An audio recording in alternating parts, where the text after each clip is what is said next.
Bagi-bagi kita semua, di sini saya akan memaparkan sajian saya, yaitu mengenai Kristus Victor dan kemenangan orang Kristen terhadap kuasa kegelapan. Kita masuk ke dalam pendahuluan.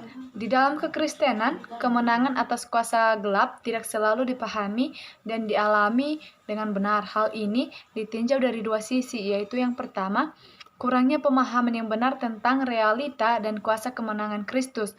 Nah, yang kedua itu adalah sebagai akibat kurangnya pemahaman terhadap kebenaran ini, orang Kristen tidak mengalami secara langsung dan nyata kemenangan Kristus itu dalam kehidupan sehari-hari. Misalnya ketika mendapat serangan dari kuasa gelap atau ketika harus menghadapi realita peperangan rohani, ia menjadi tidak siap dan tidak berdaya. Lebih buruknya lagi, orang Kristen yang demikian akan cenderung mencari orang pintar, dukun, rohaniawan yang dianggap punya kuasa dan karunia, praktek-praktek klinik, atau sumber kekuatan lain untuk menghadapi kuasa kegelapan tersebut. Kita masuk ke dalam doktrin penebusan Kristus dan masalahnya.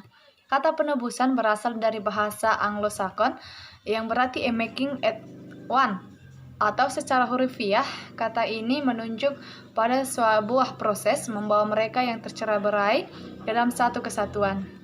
Secara teologis, kata penebusan menunjuk kepada karya Kristus berhubungan dengan masalah yang diakibatkan oleh dosa manusia. Dalam teologi Kristen, ada beberapa formulasi yang telah dibuat untuk menjelaskan teori penebusan yang umum, yaitu yang pertama, teori tebusan. Teori ini pertama kali diformulasikan oleh Origen dari Alexandria School dengan ide dasar bahwa setan tertipu di dalam transaksi ketika Kristus menjadi korban tebusan yang dibayar kepada setan sebagai pengganti dari jiwa manusia yang mati di dalam dosa. Yang kedua itu adalah teori pemuasan. Di dalam karya Cur Deus Homo yang mengatakan dia adalah sebuah uskup agung dari Canterbury melihat bahwa dosa sebagai tindakan tidak mengembalikan kepada Allah hutang yang menjadi miliknya. Dalam hal ini, ketaatan seorang terhadap kehendak Allah atau Allah di sini dipahami sebagai seorang Tuhan yang kehormatannya telah dihina oleh manusia. Nah, yang ketiga itu adalah teori pengaruh moral. Teori ini diajukan oleh Peter dari Inggris yang menekankan bahwa penebusan adalah kasih Kristus yang tersedia bagi semua orang. Kita masuk ke dalam Kristus Victor dan kemenangan atas kuasa kegelapan. Latar belakang mengenai konsep ini diajukan yaitu karena alasan-alasan yang pertama, adanya kontroversi teologis pada abad 18 dan 19 mengenai isu penebusan yang subjektif dan objektif. Maksudnya dalam pandangan Latin atau teori pemuasan, penebusan dilihat sebagai sesuatu yang objektif. Sementara bagi pandangan pencerahan, penebusan dilihat sebagai sesuatu yang subjektif. Yang kedua, kegagalan membedakan antara pandangan penebusan Latin dan pandangan klasik. Dalam konteks ini, pandangan Latin adalah pandangan yang mengartikan penebusan sebagai alat untuk kepentingan dirinya sendiri. Sementara itu, tanpa menyangkali pandangan Latin ini, pandangan klasik melihat penebusan itu juga memiliki dampak penting pada manusia berdosa. Yang ketiga itu adalah pengaruh rasionalisme dari teologi liberal dalam doktrin penebusan. Konsep Kristus Victor mengambil bentuk yang paling sederhana dalam pemikiran Martin Luther.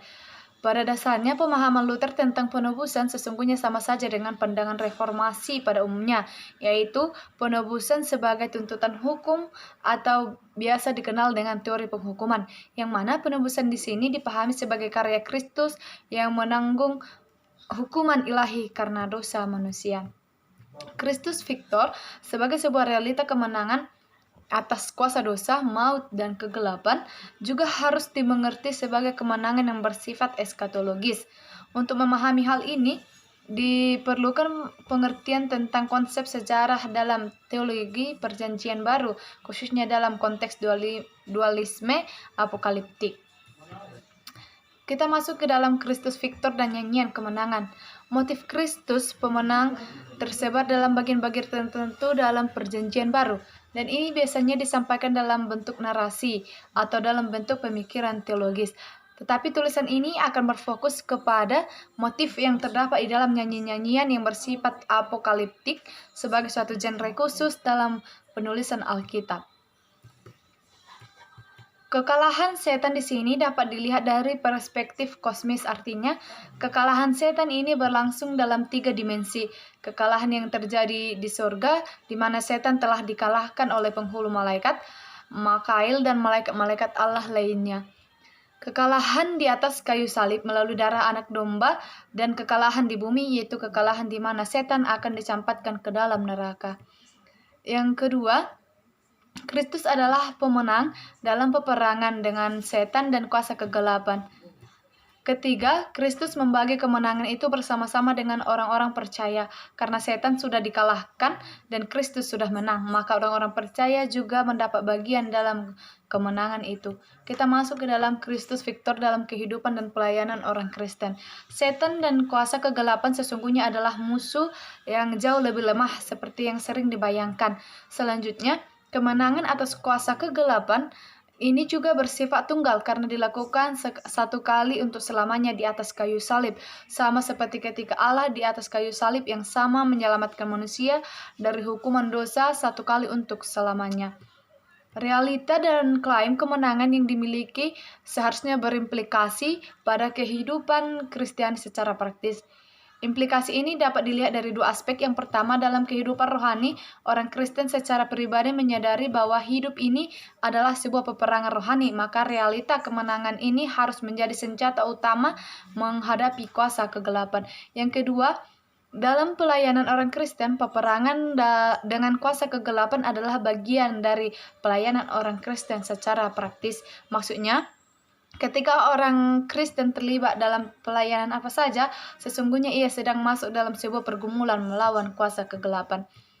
Kita masuk ke dalam kesimpulan, konsep penebusan telah mengalami pergeseran tekanan dalam sejarah perkembangan dogma Kristen, sehingga arti dan tujuan penebusan entah disadari atau tidak hanya terfokus kepada penebusan atau kuasa dosa maut.